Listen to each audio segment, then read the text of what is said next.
पैसा एक ऐसी चीज जिसे भिखारी से लेकर बिलियनर तक हर कोई इसे पाना चाहता है। ये सिर्फ कागज का टुकड़ा नहीं पर अपने आप में ही एक नशा है। पैसा एक ऐसी भाषा है जिसे पीएचडी करे क्लार्क से लेकर अनपढ़ एमएलए तक सब जानते हैं। ये पैसा ही तो है जिसने जंगलों में रहने वाले इंसान को इन बादलों को छूती इमारतों से लेकर हवा से भी तेज दौड़ने वाली गाड़ियों में बिठाया। पैसा एक ऐसा कागज का टुकड़ा जिसकी खुद में कोई औकात नहीं पर ये आपको दूसरी चीजों की कीमत बताता है। अब सवाल ये है कि पैसे में आखिर इतनी ताकत आई कहां से? चलो थोड़ा डिटेल में समझते हैं। आज से हजारों साल पहले इंसान लेन देन के लिए बार्टर सिस्टम का यूज करता था, जहां एक चीज खरीदने के लिए आपको कोई दूसरी चीज देनी पड़ती थी। यानी किसी के पास चावल है और उसे शुगर चाहिए तो उसे एक ऐसे इंसान को खोजना होगा जो शुगर बेचना चाहता हो और साथ ही उसे चावल की जरूरत हो। ऐसी कई प्रॉब्लम्स की वजह से लोगों ने कुछ अलग सोचा और शुरुआत हुई कमोडिटी की। इंसान ने उस हर एक चीज को पैसा बना दिया जो सबके काम आता था और लोग पशु, अनाज, टोबैको और अल्कोहल के जरिए व्यापार करने लगे। बट इसमें भी एक दिक्कत थी। इस बात का पता लगाना बहुत मुश्किल था कि मेरे पास जो चीज है उसकी सही कीमत क्या है। और कमोडिटी वक्त के साथ खराब भी हो जाया करती। खरीदे जानवर मर जाते, अनाज सड़ जाता। अब इंसान को कोई ऐसी चीज चाहिए जो यूनिवर्सल हो और शुरुआत हुई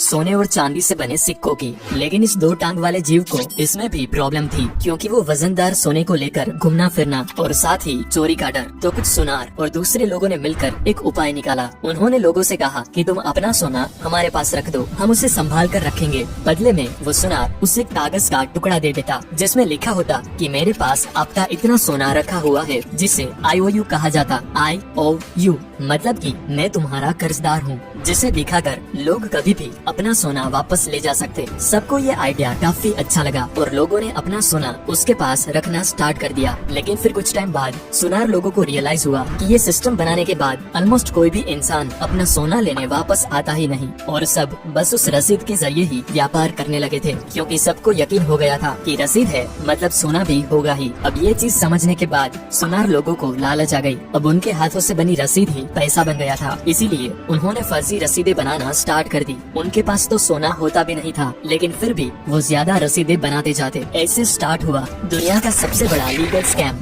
जो आज भी चल रहा है। वो सोना संभाल के रखने की दुकान दुनिया की पहली बैंक थी और वो रसीद दुनिया की पहली करेंसी माने नोट। अगर मैं आपसे पूछूं कि एक बैंक कैसे काम करता है तो आप कहोगे कि हम जो पैसे बैंक में डिपॉजिट करते हैं उसी से बैंक दूसरों को लोन देता है और उस पे कुछ इंटरेस्ट चार्ज करके बैंक प्रॉफिट कमाता है। Simple right? अब इस एक्सप्लेनेशन के हिसाब से बैंक की ऑपरेशन कुछ ऐसे होगी जैसे कल सुबह आप 1000 रूपए डिपॉजिट करने के लिए बैंक पे गए, आपने 2 500 के नोट बैंक में जमा करवाए। उसके बाद बैंक क्या करेगी, वो अपने रूल के हिसाब से 10% कैश रिजर्व रखेगी और बाकी के 900 रूपए किसी और को लोन पे दे देगी। और अगर ये बैंक उस लोन वाले इंसान से ईयरली 12% इंटरेस्ट चार्ज करती है और आपको ईयरली 4% इंटरेस्ट देती है, तो बीच का जो 8% बचा वो हुआ उनका मुनाफा। राइट? इसी बेसिक प्रिंसिपल पे दुनिया के सारे कमर्शियल बैंक्स ऑपरेट करते हैं। लेकिन बैंक्स बस ऐसे ही पैसा नहीं कमाते, इसके पीछे एक बहुत बड़ी गेम छुपी है जो मैक्सिमम लोगों को नहीं पता। और वो गेम ये है कि बैंक्स आपके 1000 रूपए की डिपॉजिट को आराम से 10,000 रूपए बना के उससे बिजनेस कर सकती है। और वो कैसे होता है चलो समझते हैं। मानो आप 1000 रूपए बैंक में जाके डिपॉजिट करते हो,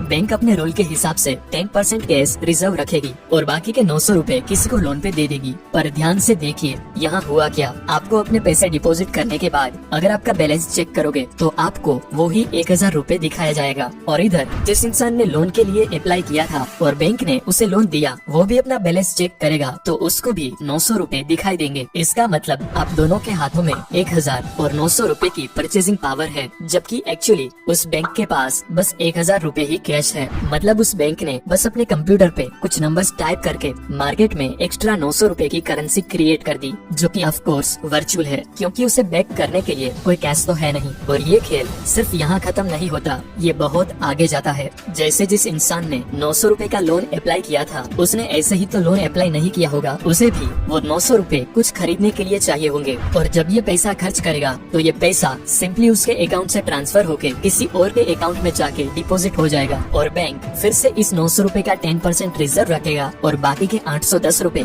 फिर से किसी और को लोन पे दे देगा। ऐसा करते करते एक बैंक बस 1000 रूपए के कैश डिपॉजिट को 10,000 रूपए तक वर्चुअल करेंसी में कन्वर्ट करके बिजनेस करती है। आपको लगता है कि बैंक में आपके पैसे सेफ है, जिसे आप जब चाहे जाके निकाल सकते हो। बट ये एकदम सच नहीं है। अगर सिर्फ 20 से 30% लोग भी एक साथ पैसा निकालने जाए तो बैंक आपको आपके पूरे पैसे वापस नहीं कर पाएगा, क्योंकि उनके पास आपके सारे पैसे होते ही नहीं। फ्रैक्शनल रिजर्व सिस्टम की वजह से वो सिर्फ प्रोबेबिलिटी पे चलती है। फॉर एग्जाम्पल, अगर आप इस दुनिया के सारे बैंक अकाउंट के बैंक बैलेंस को ऐड करें और वो 100 रुपए होते हैं, तो उसमें से 10 रुपए से भी कम एक्चुअल केस में अवेलेबल है। बाकी के 90% से भी ज्यादा बस वर्चुअल डिजिट है, जिसे बस आप अपने मोबाइल या कंप्यूटर स्क्रीन पे देख सकते हो। बॉस, पैसों की इस माया जाल को जानबूझ के कॉम्प्लिकेटेड बनाया गया है ताकि एक आम इंसान इसे इजीली समझ ना पाए और वो इस सिस्टम में ही फंसा रहे। लोगों को लगता है कि करेंसी और मनी एक ही चीज है, लेकिन ऐसा है नहीं। करेंसी एक मीडियम ऑफ एक्सचेंज है, जबकि मनी खुद वैल्यूएबल एसेट है। आपके घर में पड़ा 1000 के नोटों का बंडल रातों रात कागज हो जाएगा अगर गवर्नमेंट उसे नामंजूर कर दे, क्योंकि वो करेंसी है। लेकिन आपके घर में पड़ा सोने का सिक्का, चाहे दुनिया की कोई भी गवर्नमेंट कुछ भी बोल दे, उसकी वैल्यू उतनी ही रहेगी जितनी वो है। देखो बॉस, दूसरे इन्फ्लुएंसर्स आपको जो भी बोले कि गोल्ड बॉन्ड्स खरीदो, डिजिटल गोल्ड लो, गोल्ड के ETF में पैसा लगाओ, ये करो वो करो, वरना फलाना टैक्स लगेगा, ठिकाना टैक्स लगेगा, मैं कहूँगा रियल गोल्ड भी खरीदो, क्योंकि लाइफ के कुछ डिसीजंस टैक्स के आधार पर नहीं लिए जाते। अब आपके पास कहाँ 500,000 करोड़ है कि आपको 2-4% टैक्स की भी फिक्र करनी पड़े। और सच तो ये है कि पेंडेमिक के टाइम रियल माल ही काम आता है। आप किसी को अपना गोल्ड बॉन्ड का सर्टिफिकेट दिखा के पूरे साल का राशन नहीं खरीद सकते, लेकिन घर में पड़े सोने का एक छोटा सा हिस्सा फेंक के पूरे साल का बंदोबस्त किया जा सकता है। ये कागज सिर्फ भरोसा है और भरोसे पे ही दुनिया कायम है।